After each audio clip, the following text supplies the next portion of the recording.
SIB మాజీ DSP Praneeth రావు కేసులో మరో ట్విస్ట్ చోటు చేసుకుంది. ప్రణీత్ రావును కస్టడీలోకి కోరుతూ నాంపల్లి కోర్టులో పంజాగుట్ట పోలీసులు పిటిషన్ దాఖలు చేశారు. వారం రోజుల పాటు పోలీస్ కస్టడీకి ఇవ్వాలని కోరారు. కాగా ఇప్పటికే ప్రణీత్ రావుకు నాంపల్లి కోర్టు 14 రోజుల జ్యుడిషియల్ రిమాండ్ విధించింది. ఈ క్రమంలోనే ప్రణీత్ రావు ప్రస్తుతం చెంచల్గూడ జైల్లో ఉన్నాడు.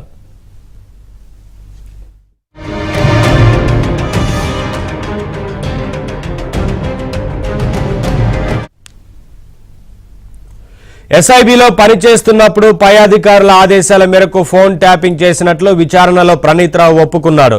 ప్రతి జిల్లాలో వార్ రూమ్లు ఏర్పాటు చేసి రియల్ ఎస్టేట్ వ్యాపారులు ఇటు వజ్రాల వ్యాపారుల ఫోన్ ట్యాపింగ్ చేసి కోట్ల రూపాయలు వసూలు చేసినట్లు తెలిపాడు. రాజకీయ నాయకుల ఫోన్ ట్యాపింగ్ చేసి వారి ఆర్థిక లావాదేవీలపై దెబ్బతీసినట్లు తెలిపాడు.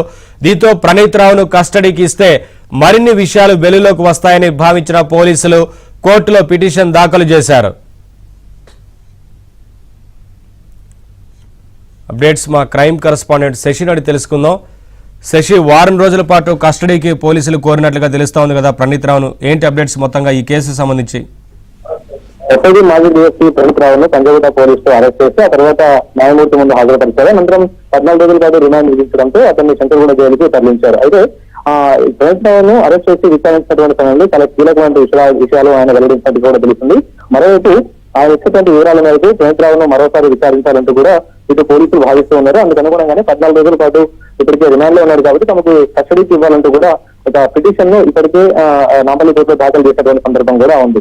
ఎస్ఐబిలో పనిచేస్తున్నప్పుడు పై అధికారుల ఆదేశాల మేరకే ఫోన్ ట్యాపింగ్ చేసినట్టు ఇప్పటికే పంజాగుట్ట పోలీసులు కూడా ప్రణీత్ రావు ఒప్పుకున్నారు. అలాగే ప్రతి జిల్లాలో కూడా ఒక వార్ రూమ్ ఏర్పాటు చేసుకుని ఎవరెవరైతే టార్గెటెడ్ పర్సన్స్ ఉన్నారో ఆ టార్గెటెడ్ పర్సన్స్ అందరికీ సంబంధించినటువంటి ఫోన్లను కూడా ట్యాప్ చేసినట్టుగా ఆయన ఒప్పుకోవడం కూడా జరిగింది. ప్రధానంగా ఆయన లిస్ట్ లో రాజకీయ నాయకులతో పాటు రియల్ ఎస్టేట్ వ్యాపారులు, ఆ తర్వాత డైమండ్ వ్యాపారులు, అలాగే వీళ్ళందరికీ సంబంధించినటువంటి ఫోన్ ట్యాపింగ్ చేశారు. వారి యొక్క వ్యాపార లావాదేవీలకు సంబంధించిన అంశాలన్నింటి కూడా తెలుసుకుని కోట్ల రూపాయలు కూడా దండుకున్నట్టు ఆయన అంగీకరించినట్టు తెలుస్తుంది. మరోవైపు రాజకీయ నాయకులకు సంబంధించినటువంటి ఫోన్ ని ట్యాపింగ్ చేసి వారి ఆర్థిక లావాదేవీలు, ఆర్థిక వ్యవహారాలు ఏ విధంగా కొనసాగుతున్నాయన్న అంశాల మీద కూడా పూర్తి స్థాయిలో నిఘా పెట్టి వారి ఆర్థిక వ్యవహారాలపై దెబ్బతీసినట్టు కూడా తెలుస్తుంది. ఇదే కాకుండా ప్రణీత్ రావుని కస్టడీలోకి తీసుకుని విచారిస్తే ఈ అంశంలో మరిన్ని విషయాలు కూడా వెలుగులోకి వస్తాయంటూ కూడా ఇటు పోలీసులు భావిస్తూ ఉన్నారు. ఇక ఫోన్ ట్యాపింగ్ వ్యవహారంలో కీలక సమాచారాన్ని ప్రణీత్ రావు వెల్లడించినట్టు తెలుస్తుంది. అప్పట్లో ఉన్నటువంటి ఉన్నతాధికారులు ఎవరైతే ఉన్నారో ఆ ఉన్నతాధికారుల ఆదేశాల మేరకు తాను ఫోన్ ట్యాపింగ్ చేశాను తప్ప తను స్వతహాగా చేయలేదంటూ ఆయన పోలీసుల ముందు స్టేట్మెంట్ ఇచ్చినట్టుగా తెలిసింది.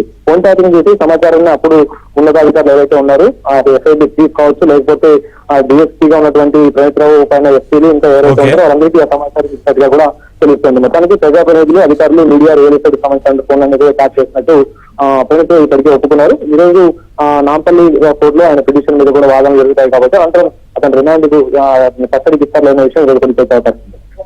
Right, thank you.